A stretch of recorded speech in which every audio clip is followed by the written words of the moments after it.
Welcome to This Explainer.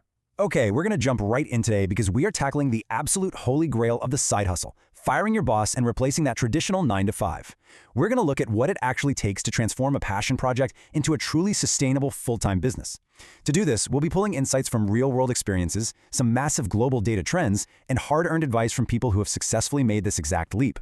So, if you have ever daydreamed about handing in your notice, you are definitely going to want to pay close attention to the structural shifts we're about to explore. So let's start with a fascinating real-world dilemma that perfectly captures this professional crossroads. Recently, a user on Reddit found themselves in this terrifying yet incredibly exciting financial situation. Their side hustle had grown so much that it was consistently generating more revenue than their primary full-time career. I mean, it sounds like the ultimate dream come true, right? But as you'll see, actually making the choice to walk away from a stable paycheck involves a whole lot more than just looking at your top-line revenue. Just looking at the numbers here, the sheer contrast is mind-boggling. This Reddit user was taking home $5,000 a month from a demanding full-time job. Meanwhile, their side business, which was providing essential services to other businesses, was bringing in nearly $8,000 a month. But here is the truly staggering detail you need to know. That $8K side hustle was taking them at most just 2 hours a week to manage. I mean, talk about building a highly efficient, highly scalable income machine right under the boss's nose. And this isn't just some one-off lucky break. Let's zoom out and look at how this is building on a massive global scale. According to some extensive market data from WHOP, the global gig and side hustle market was worth an estimated $556 billion in 2024. That is a massive structural shift in how we actually earn a living. And driven by the ease of starting online businesses and incredibly low startup costs, this market is projected to absolutely explode, exceeding $1.8 trillion by 2032. People are actively seeking out secondary income streams like never before. Digging a little deeper into those numbers, we're seeing a massive generational shift. A staggering 48% of Generation Z currently operates a side hustle. That is literally nearly half of the entire demographic. And what's crucial to understand here is that they aren't just doing this for some extra weekend spending money. A vast majority of these young professionals, especially the ones in content creation and e-commerce, are actively using these platforms with the explicit goal of eventually leaving their full-time jobs altogether.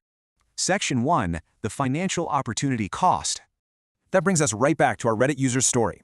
Empowered by that $8,000 side hustle, they confidently submitted their resignation letter to HR. Cue the mild panic from management.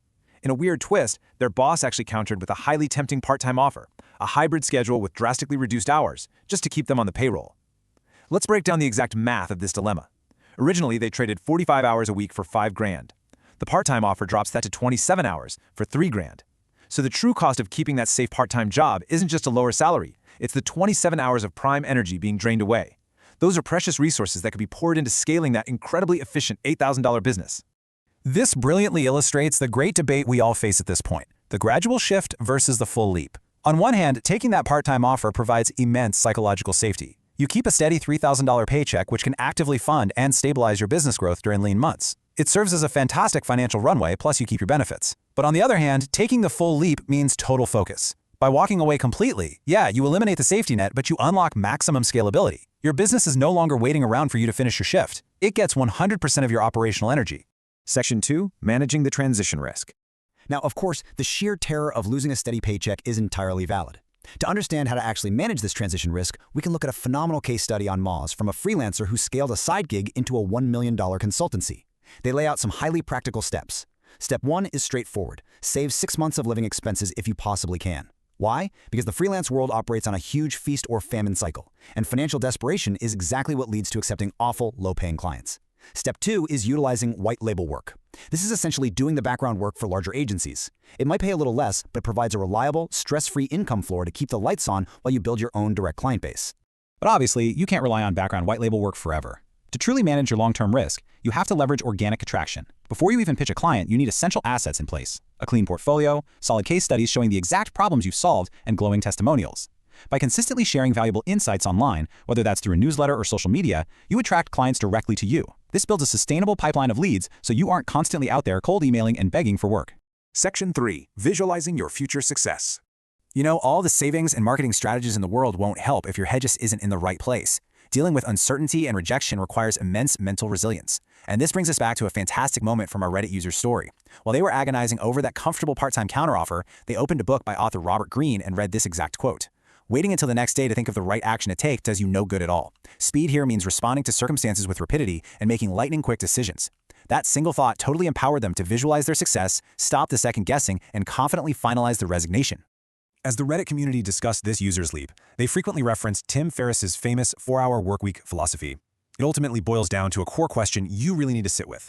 What do you value most? Is it the water cooler social interaction and the perceived security of an office, or is it true time freedom? Visualizing the life you actually want to build, not just the amount of money you want to make, is the exact compass that should guide your decision when you hit this professional crossroads. Section 4. Building a sustainable business. So, you've made the leap. But how do you ensure the business remains sustainable so you aren't forced to return to a 9-to-5 with your tail between your legs? Well, according to that Moz consultant, building a sustainable business means ruthlessly targeting clients with 3 strict criteria. First, the client absolutely must view your work as a long-term investment, not just some quick, cheap fix. Second, they need the budget and internal resources to actually execute your strategies. And third, their business model has to support your return on investment. If you're charging 10 grand, they need to be selling high-ticket items where your work easily pays for itself, rather than low-margin items where the math just doesn't make sense. Finally, let's look at how to scale your revenue without just working a ridiculous amount of hours. The strategy here is brilliant. First, if you are good, you will get busy. Use a wait list to drive demand and scarcity. Second, always discuss rate increases at contract renewal times if you've delivered results. But the third step? This is the ultimate game changer. Shift to value-based pricing. Stop billing by the hour. When you charge based on the actual financial impact and value you bring to a business, you detach your income from your time, and that allows for true, unlimited scalability. So, we've seen the data, we've broken down the math of opportunity costs, and we've explored the strategies to manage risk and scale up. If your side hustle is gaining incredible momentum, you will inevitably face this exact choice. I want to leave you with this provocative thought. Are you ready to evaluate your own risk tolerance and trade the comfortable illusion of security for the limitless reality of scalability? It's a terrifying question for sure, but answering it might just change your life. Thanks for joining me on this explainer, and I will catch you next time.